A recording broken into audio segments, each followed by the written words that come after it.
pick and choose where they want to go depending on the vortex.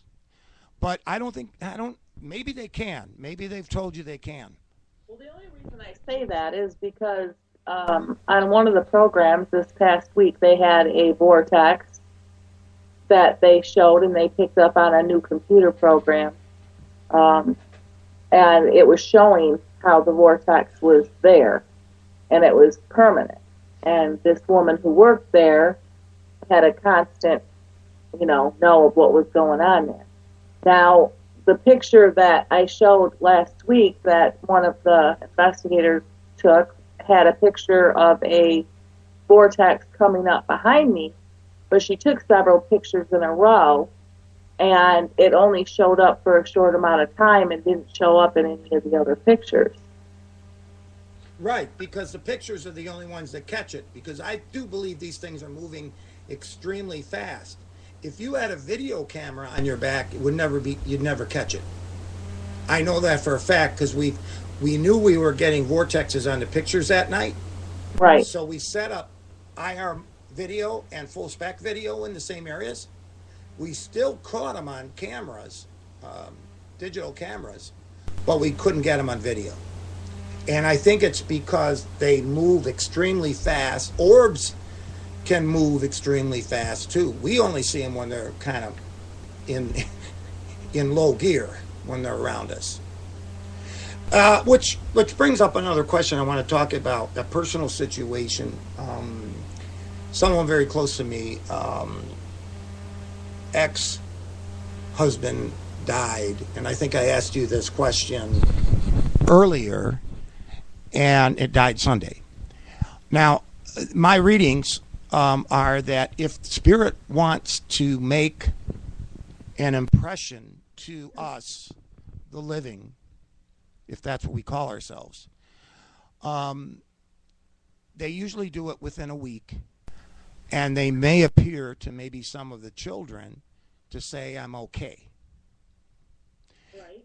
Is this about a week long they are given this opportunity? It seems like it happens within a week. I almost think it's their choice, because I've had some that have been for a couple of years, and I've had other ones that have been there just for like 3-4 days, and then they saw their funerals, and they saw who showed up and who was around, and they visited the people in dreams, and they sat on their beds, and people know they got messages from them before they passed, and that's happened a lot, where people have seen somebody in a dream, and then the next day they found out that they had passed. So I think it's about 3-4 days. Although I do know of other circumstances where they've stuck around for a couple of years thinking that they could help people here easier than if they crossed over. They were concerned that if they passed over, they wouldn't be able to help as easily. Yeah, just thinking about it, just wondering if they'll make an appearance here. That's all I'm wondering about. But it's interesting because many, many cases, at least funeral directors, because we have done a myriad of funeral homes and actually have not got a lot of luck there, because when we've gone there, there were no bodies. We were allowed to go in and investigate, but those were on days where there were no bodies, and that's how they do it. And that's right. That's the right thing to do.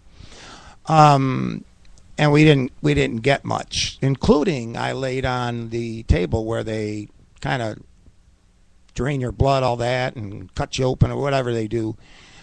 Fix you up on that table in complete darkness all alone in the room for half an hour trying to get EVPs. I got nothing.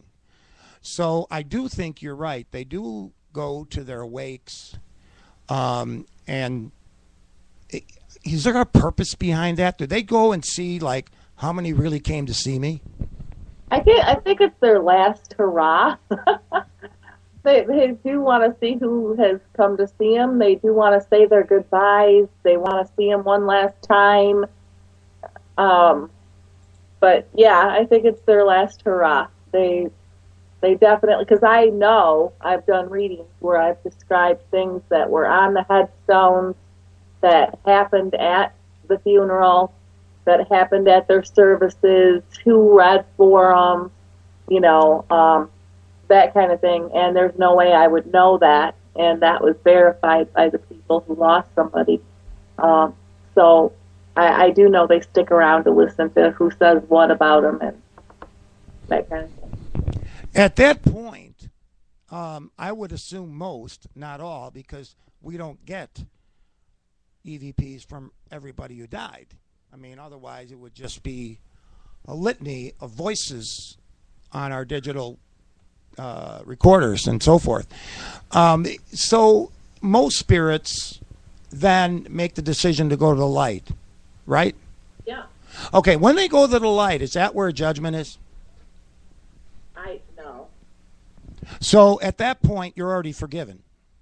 Well, I don't consider it judgment. It's more of, I call it the angel hospital. There's special healing angels that take them and to direct them and to go over what their lives were and to, shed the negativity from this world so that they're okay to go to the next. Some still have guilt and they do pass over and they still have these regrets or upsets. And I think they're healed of all those before they cross. And I think that's where the judgment comes in. I don't think it's really judgment. I think it's healing. Yeah, I've heard you say that to me before. And all of the personal opinion. I don't, that's just from what I've experienced with the ones that I have talked to. And they seem perfectly fine, and they have been in the hospital still, and some will stay there for quite a while. And they've popped through to just say, hey, I'm okay. I just had some things I need to go over before I can totally cross. Or I've had one come over that was extremely excited because they were going to cross over, very shortly. So. Yeah, and the ones that don't cross are usually ones that hang around for a couple of reasons. One, they don't know they're dead. They've had a death so quickly.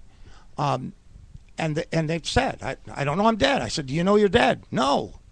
And I don't think they wanted to hear it, or they don't believe it, but they're in this environment where they're just cruising around but don't understand it.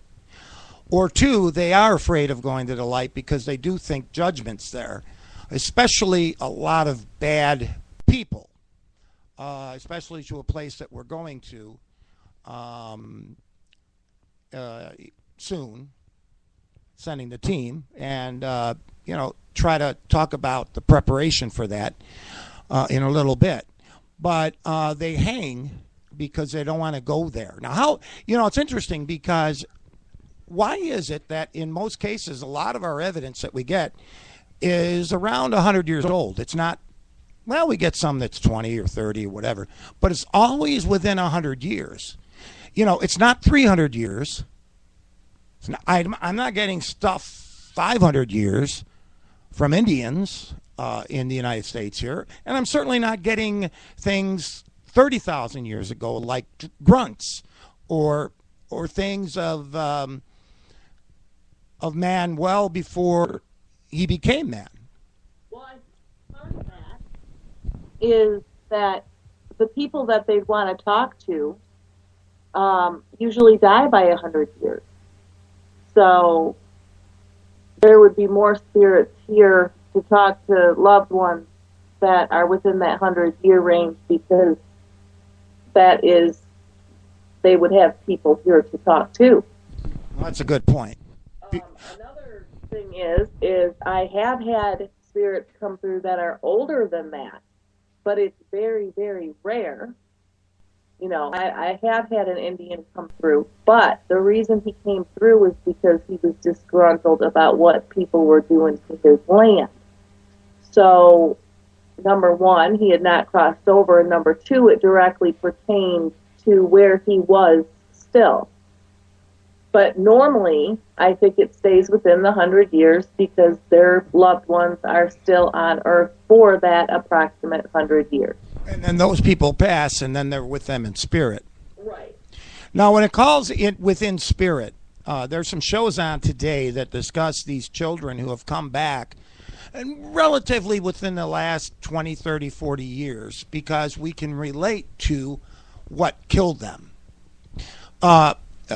These kids, I'm convinced, unless there's a big farce going on, but everyone would have to lie. These kids knew exactly, this one kid knew exactly the Corsair he flew, the area of the earth where it went down, who he was fighting, and the ship he was on, and knew his sister and her pet name. And came back. Now, there were a few other shows with other kids who knew too much for a 6-year-old. Nothing could have done that. Now, skeptics will say the parents sat him down and just drilled it in him. I'm going to tell you, 6-year-olds and 5-year-olds don't have that capacity, and two, it's very difficult to make them lie. That's true. Because they may start, but eventually they'll tell. And they'll eventually tell the truth that, I've been coaxed into this. But they are so on, and it just seems to come out of them. Like they're not thinking about what to say. They just know what to say.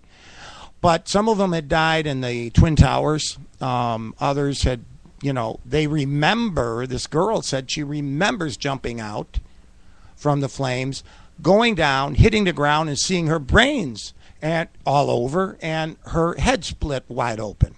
She remembers seeing that. And then the question was, how do they come back? And before they come back, what was the environment? And they were just in this abyss, they said, and they were able to see family members who passed or feel. I don't think you necessarily see, you just know in this area. But they were able to pick and choose who they wanted to come back with. And there was There's always somebody there to meet them. Yes, there is, but then they and sometimes, like I said, I am a birth and death seer, and I see death within 3 days. Now, that's, I think, because I worked in a nursing home and worked taking care of patients, and I knew within 3 days when they were going to pass. And I think I was given that opportunity so that I could tell their loved ones to get there before they passed so that they could say goodbye. And I've had that happen some more than several times. Do they in fact start seeing things just before they pass? Oh, I've had plenty of them that have talked to their brothers and talked to their, their wives, and you'll say, who are you talking to? And they're like, oh, I talked to my brother, and their brother's passed, or their husband or wife has passed. And you'll say, oh, I thought they passed away a while ago. Oh, they did. And they're like perfectly calm about it, and they'll tell you the whole conversation that they had, and within a short amount of time, they'll end up going with them. That must be very a level of comfort to accept death. Yeah, it does help them a lot, I think. And if God created that part of dying, I think it's a great way to go, because at some point you don't acknowledge the people around you, and you start seeing the new or the area you're going to be going to. Yeah. Melissa has a question for you. Yeah, okay. And it doesn't pertain to this, so if you want to wait till the end of the show, I can wait till the end of the show, or I can ask you now. Ask me now. Okay. Melissa White wants to know, how are David's tests? How did your tests turn out? Oh, thank you for asking. They were benign. Good.